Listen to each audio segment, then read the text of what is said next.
Hi all, welcome to DOPA, the Great Integrated.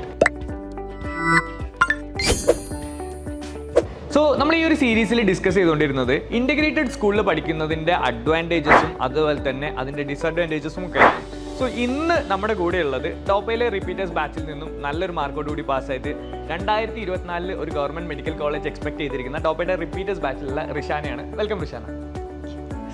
അപ്പം റിഷാന, നമ്മൾ ഈ ഒരു സീരീസിൽ ഡിസ്കസ് ചെയ്തുകൊണ്ടിരുന്നത് ഇൻ്റഗ്രേറ്റഡ് സ്കൂളിൽ പഠിക്കുന്ന കുട്ടികൾക്കുള്ള ഒരു അഡ്വാൻറ്റേജ് എന്തായിരിക്കും എന്നുള്ളത് അറിയാൻ വേണ്ടിയിട്ടാണ്. സോ കറൻ്റ്ലി ഇപ്പോൾ നമുക്ക് തന്നെ അറിയാം, ഈ വർഷം തന്നെ കഴിഞ്ഞ വർഷത്തേക്കാൾ കൂടുതൽ ടഫറായിരുന്നു നീറ്റിൻ്റെ ക്വസ്റ്റ്യൻ പേപ്പർ. എന്നാൽ കൂടിയിട്ടും നമ്മളുടെ മാർക്സ് ഭയങ്കരമായിട്ട് ഹയർ ആയിട്ടുണ്ട്. ദാറ്റ് മീൻസ് കോമ്പറ്റീഷൻ ഭയങ്കരമായിട്ട് കൂടുതലായിട്ടുണ്ട് എന്നറിയാം.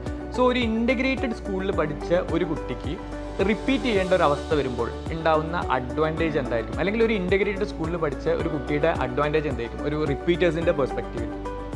ഇൻ്റഗ്രേറ്റഡ് പഠിച്ചു കഴിഞ്ഞാൽ നമുക്ക് ഓൾറെഡി നല്ല ബേസിക്സ് ഉണ്ടാകും. എന്നിട്ട് നമ്മൾ റിപ്പീറ്റ് ചെയ്യുന്ന സമയത്ത് നമുക്ക് ഓൾറെഡി എന്താ ചെയ്യേണ്ടതെന്നുള്ള നല്ലൊരു ഐഡിയ ഉണ്ടാകും.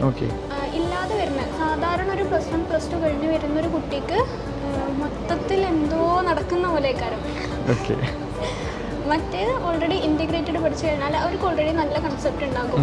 അത്യാവശ്യം എന്താ നടക്കുന്നതെന്ന് അറിയാൻ പറ്റും. എക്സാമിനെ കുറിച്ചിട്ട് നല്ലൊരു ഐഡിയ ഉണ്ടാകും.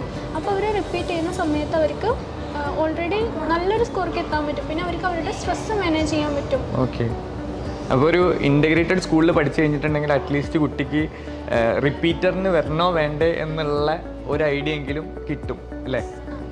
അപ്പം സാധാരണഗതിയിൽ ഇപ്പം എല്ലാവരും നോർമലി തിങ്ക് ചെയ്യുന്നത്, ഇപ്പം ഞാനൊക്കെ പഠിക്കുന്ന സമയത്തും തിങ്ക് ചെയ്തൊരു തോട്ടായിരുന്നു +1 +2 സാധാരണ ഒരു സ്കൂളിൽ പഠിക്കാം, എന്നിട്ട് വേറെ എവിടെയെങ്കിലും ഒരു കോച്ചിങ്ങിന് തൽക്കാലത്തേക്ക് പോവാം.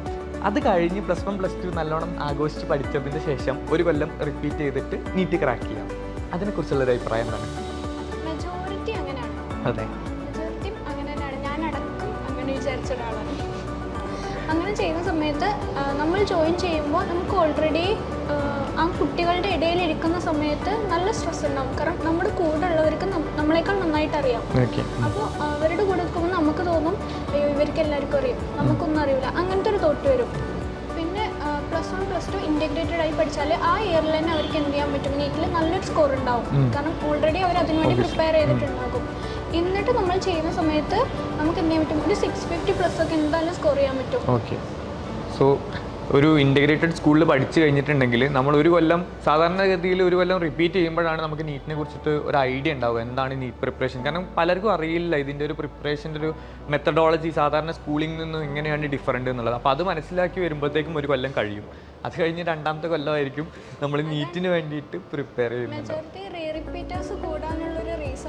ഓക്കെ, സോ ഇൻ്റഗ്രേറ്റഡ് സ്കൂൾ പഠിക്കുമ്പോൾ നിങ്ങൾക്കുള്ള ഗുണം അതാണ്, നിങ്ങളുടെ ഒരു വർഷം നിങ്ങൾക്ക് റിപ്പീറ്റ് ചെയ്യണമെങ്കിൽ തന്നെ ഉണ്ടാകുന്ന ഒരു വർഷം അത് മനസ്സിലാക്കിയിട്ട് വീണ്ടും റിപ്പീറ്റ് ചെയ്യേണ്ട അടുത്ത വർഷം ഇത് നിങ്ങൾക്ക് സേവ് ചെയ്യാൻ പറ്റും. അറ്റ്ലീസ്റ്റ് റിപ്പീറ്റ് ചെയ്യണോ വേണ്ടേ എന്നുള്ളത് തീരുമാനിക്കാൻ പറ്റും. സോ ഇതാണ് ഇന്നത്തെ എപ്പിസോഡിൽ നമുക്ക് നിങ്ങൾക്ക് തരാനുള്ള tip. So this is Rishana and Haris Khan signing off. Thank U.